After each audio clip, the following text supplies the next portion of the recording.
Notícia urgente: cientistas afirmam ter aberto a Arca da Aliança, selada por milhares de anos, aqui em Jerusalém. A Arca da Aliança era um símbolo da presença de Deus entre os israelitas, uma prova de que o único Deus verdadeiro tinha feito uma aliança com eles. Deus se revelava ao seu povo na Arca, mas quando a Babilônia saqueou Jerusalém no século 6 a.C., a Arca simplesmente desapareceu. Nos milhares de anos que se seguiram, o destino dela fascinou leitores de história, crentes, cientistas, historiadores e arqueólogos que a procuram a todo custo. Por muito tempo, não houve progresso, mas uma descoberta científica super recente pode te surpreender, porque ela quase nos dá uma pista sobre a localização da Arca da Aliança. De acordo com a Bíblia, nem todo mundo tem o direito de tocar na Arca da Aliança. Mas por que os cientistas poderiam? Existe algo de misterioso aqui? Eu te convido a assistir até o fim do vídeo para descobrir se ela foi realmente encontrada. Muitos cientistas afirmam ter seguido os últimos vestígios da Arca da Aliança em busca desse objeto sagrado. Considere a descoberta de Ron Wyatt. Ele afirmou ter encontrado a Arca da Aliança e seus 10 mandamentos enterrados sob os restos da antiga cidade de Jerusalém. Desde a fuga do Egito e o assentamento na Terra Prometida, a Arca da Aliança teria sido guardada no Templo Sagrado, também conhecido como Templo de Salomão. 600 anos antes da morte de Jesus, os babilônios, sob o comando de Nabucodonosor, invadiram e destruíram grande parte de Jerusalém, incluindo o templo. Foi nesse momento que a Arca da Aliança se perdeu na história. Quando os babilônios iniciaram o ataque, eles construíram uma enorme muralha de cerco ao redor da cidade, para que ninguém pudesse entrar ou sair. Em resposta, os israelitas construíram muitos túneis para se movimentarem pela cidade sem causar alarde. Muitos desses túneis ainda existem hoje, e artefatos antigos foram encontrados em alguns deles. Wyatt defende que a Arca da Aliança, o artefato judaico mais sagrado, foi escondida em uma câmara subterrânea que foi selada e esquecida. Além de Ron, há muitos outros cientistas que dizem ter encontrado a arca que está desaparecida há milhares de anos. E é claro, quando este baú sagrado foi encontrado, todos esperaram ansiosamente o momento em que os cientistas o abririam. O que eles viram na arca é realmente o que é descrito na Bíblia? O que acontece se cientistas abrirem a Arca da Aliança? A primeira coisa que os cientistas tentariam fazer seria determinar se a arca encontrada é a Arca da Aliança Israelita, ou uma das caixas ou arcas religiosas idênticas usadas por outros grupos étnicos semitas do Noroeste. Seria uma tarefa inicial essencial. Embora já as conheçam pela Bíblia, no momento em que a virem de perto, os cientistas ficarão maravilhados. A arca parece ter saído de um livro e se materializado diante dos seus olhos. A arca era, de fato, revestida por dentro e por fora com ouro puro, com uma moldura de ouro ao redor. A tampa da arca é chamada de propiciatório. Sobre a tampa, há 2 estátuas de querubins de ouro, com suas asas estendidas e seus rostos voltados um para o outro, olhando para o propiciatório. Esta parte é considerada a mais sagrada da arca. A arca tinha 4 anéis de ouro com 2 anéis de cada lado. Uma vara de madeira de acácia revestida de ouro era inserida nos anéis para carregar a arca. Essas varas de transporte deveriam ser permanentes e nunca removidas. A surpresa passaria assim que os cientistas abrissem a arca. Vamos ver o que tem dentro da arca. Mas antes vou te desafiar com uma pergunta super simples para ver o quanto você se lembra da Bíblia. A pergunta é: quais são os 3 itens guardados dentro da Arca da Aliança? A: pergaminhos, moedas e joias. B: tábuas dos 10 mandamentos, a vara de Arão e um pote de maná. C: barras de ouro, vestes cerimoniais e uma coroa. D: animais para sacrifício, incenso e óleo. Tempo para pensar. Ok, tenho certeza de que a maioria da audiência que respondeu deu a resposta correta. Então, vamos ver como os cientistas ficaram surpresos com o que encontraram dentro. Os 10 mandamentos também foram colocados na arca. Isso mostra que a lei moral de Deus estaria para sempre diante da presença de Deus. também representa que a lei seria mantida em Cristo. Ele obedeceria plenamente a todos os mandamentos de Deus por seu povo. Você sabe, os 3 artefatos importantes dentro da arca eram os 10 mandamentos, a vara que floresceu de Arão e o maná. Como um recipiente, a arca carregava artefatos que falavam de momentos chave durante o tempo de Israel no deserto. O segundo conjunto de tábuas de pedra representava a lei, o padrão de justiça do Antigo Testamento. Moisés quebrou as tábuas originais em Êxodo 32, depois que os israelitas fizeram o bezerro de ouro para adorar. O maná na tigela de ouro representava o alimento que sustenta a vida que Deus dá ao seu povo em Cristo. Quando Israel estava no deserto, o Senhor os sustentou com este pão misterioso. Sem saber o que era, eles o chamaram de maná, que significa "o que é isso?". Quando Jesus alimentou os 5.000, ele disse: Moisés não lhes deu o pão do céu, mas meu Pai lhes dá o verdadeiro pão do céu. O pão de Deus é aquele que desce do céu e dá vida ao mundo. A carne e o sangue de Cristo são alimentos que sustentam a vida do crente. A vara de Arão era a mesma vara que Deus transformou em serpente diante do faraó. Mas o momento mais significativo notado pelo escritor de Hebreus foi o florescimento da vara em Números. O povo de Israel começou a murmurar contra a liderança de Moisés e Arão. E o Senhor havia acabado de matar um grupo de rebeldes. Para provar o sacerdócio escolhido de Arão e sua linhagem, o Senhor ordenou que as tribos de Israel colocassem 12 varas, com a de Arão representando a tribo de Levi, a tribo que Deus designou para o sacerdócio. Eles as deixaram durante a noite, e eis que a vara de Arão para a casa de Levi havia brotado, produzido botões, dado flores e gerado amêndoas maduras. Para os israelitas, essa vara representava a linhagem do sacerdócio. E mais uma coisa importante chamou a atenção dos cientistas. O propiciatório foi colocado em cima da arca. Quando o sacerdote entrava no Santo dos Santos, ele aspergia o sangue do sacrifício sobre o propiciatório. Isso representava o sangue expiatório de Jesus. O pecado de Israel formou uma barreira entre Deus e eles. Nossos pecados também nos separaram de Deus. Deus deve olhar para o homem através da lente da lei por causa de sua santidade. Como? O homem injusto pode se apresentar diante da presença do Deus justo? O dilema é resolvido através do sangue de Jesus. Assim como o sangue sobre o propiciatório, o sangue de Cristo está entre a lei de Deus e a presença de Deus. Quando o Senhor viu o sangue, sua ira foi satisfeita. Através do sangue de Jesus, as transgressões do povo de Deus foram perdoadas. Agora o Senhor vê os crentes não através da lente da lei, mas através da lente do Evangelho. Quem realmente pode tocar na arca?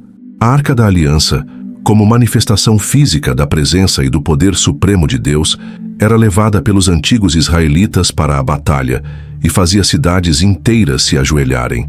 Por ser tão sagrada, apenas certas pessoas tinham permissão para tocá-la ou se aproximar dela. A arca era tão sagrada que tocá-la significava morte instantânea. E uma vez que ela foi colocada para repousar na câmara mais sagrada do Templo de Jerusalém, apenas o sumo sacerdote podia entrar em sua presença e apenas uma vez por ano. Para cobrir ou descobrir a arca, você tinha que ser dos filhos de Arão. Para mover a arca, você tinha que ter nascido na tribo de Levi. Os levitas foram feitos os sacerdotes reais da aliança e tinham a responsabilidade de cuidar de todas as coisas sagradas. Para mover qualquer uma dessas coisas sagradas, você precisava ser da tribo de Levi, um dos descendentes de Coate. Somente os descendentes de Coate podiam carregar ou mover as coisas sagradas, mas apenas depois que tivessem sido cobertas corretamente. Para mover a arca, ela tinha que ser transportada em varas muito especiais e não em uma carroça de qualquer tipo. Se qualquer outra pessoa as tocasse ou as carregasse incorretamente, era considerado irreverência. A punição para a irreverência é a morte. Você não poderia estar vivo se não pudesse provar que era dos filhos de Arão ou descendente de Coate. Se você tocasse na arca, morreria. É verdade, eu não sou um dos filhos de Arão, nem sou descendente de Coate da tribo de Levi. Portanto, assim como Uzá, eu morreria, não importa o motivo pelo qual eu tocasse na arca. Eu não sobreviveria. E talvez você também. É claro, se você for um descendente de levitas, isso é completamente diferente. ou se você for uma pessoa especial escolhida por Deus. Em teoria, é impossível para pessoas normais tocarem na Arca da Aliança. Mas se essa for a vontade de Deus, as coisas são completamente diferentes. Podemos pensar assim: a Arca da Aliança, a conexão espiritual entre Deus e seu povo, esteve perdida por tempo demais. É claro, ele não queria que todos pudessem vê-la e tocá-la, porque isso causaria caos, e não era o que ele queria.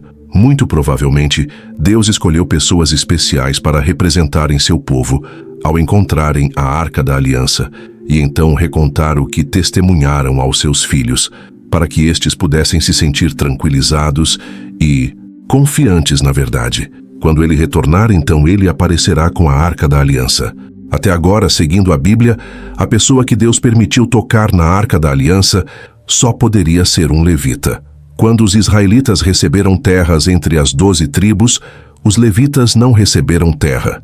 Em vez disso, viviam espalhados por Israel e eram considerados exemplos de como viver devotamente. Como os levitas não tinham terras, não podiam cultivar e eram sustentados pelos outros israelitas, que davam 10% de sua produção aos levitas em um sistema de dízimo. Hoje, cerca de 4% dos judeus são de herança levita. Um dia por ano, no dia da expiação, o sumo sacerdote entrava no Santo dos Santos no tabernáculo e mais tarde no templo, depois de construído, e aspergia sangue no topo da Arca da Aliança, o propiciatório. O propiciatório ficava sobre as tábuas dos 10 mandamentos, que estavam dentro da arca. Quando as pessoas pecavam, a lei era quebrada, o que exigia o julgamento de Deus. Mas quando o sangue era aspergido sobre o propiciatório, esse ato demonstrava que o sangue ativava a misericórdia de Deus e que a misericórdia triunfava sobre o julgamento, como mencionado em Tiago 2:13. Sem o sangue não haveria misericórdia. A arca era tão sagrada que ninguém podia tocá-la.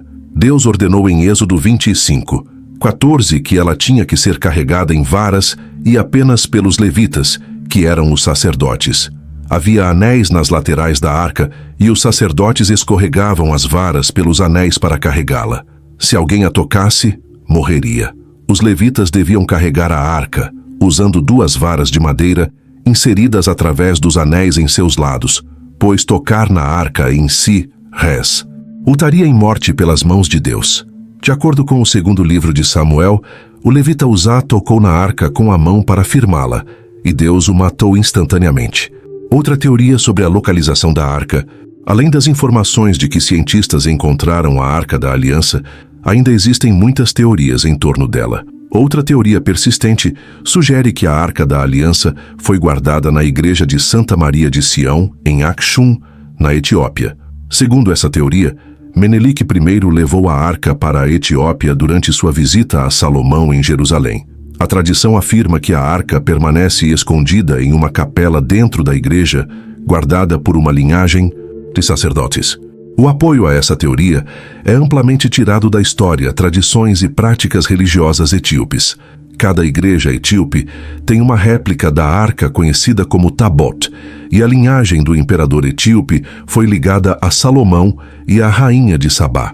Mas a falta de verificação externa torna desafiador confirmar a autenticidade dessa afirmação. O pergaminho de cobre, um documento único entre os manuscritos do Mar Morto, lista 64 locais onde itens de ouro e prata, provavelmente do Templo de Jerusalém, foram enterrados ou escondidos.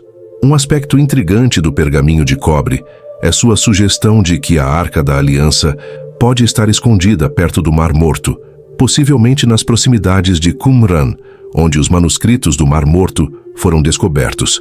O pergaminho sugere a presença da arca, mas não fornece coordenadas precisas.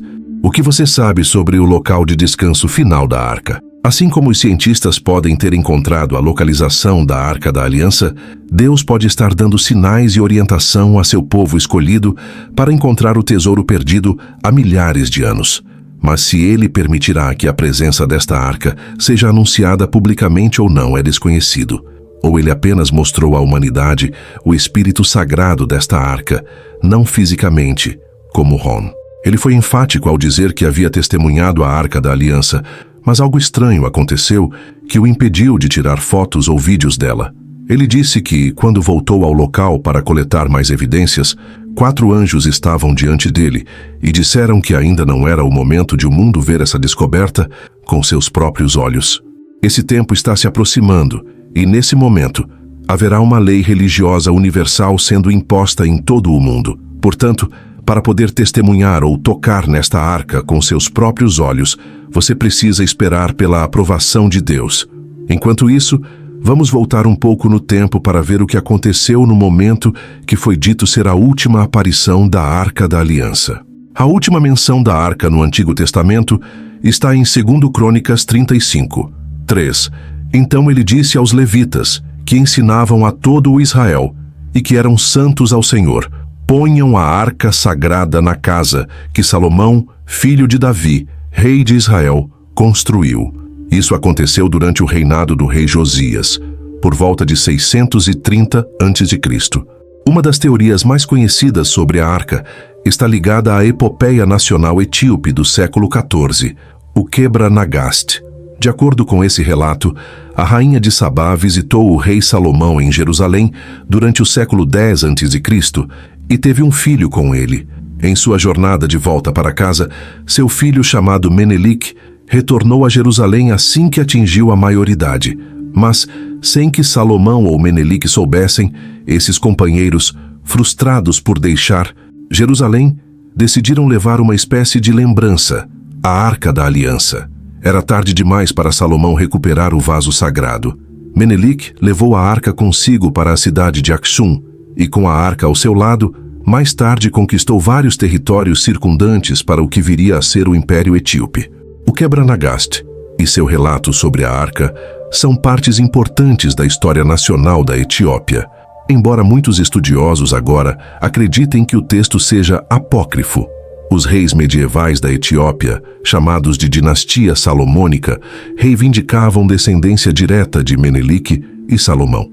Essa dinastia governou até 1974 e sua conexão bíblica foi codificada nas constituições de 1931 e 1955 do imperador Haile Selassie I.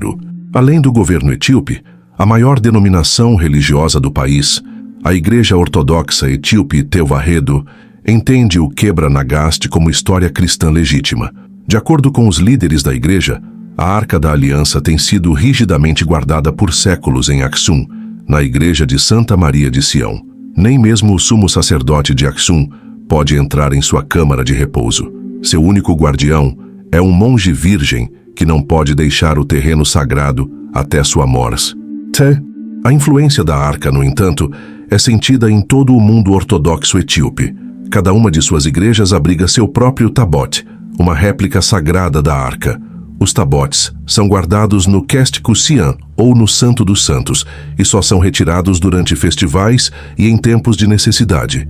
De fato, cada tabot é venerado como se fosse a própria arca.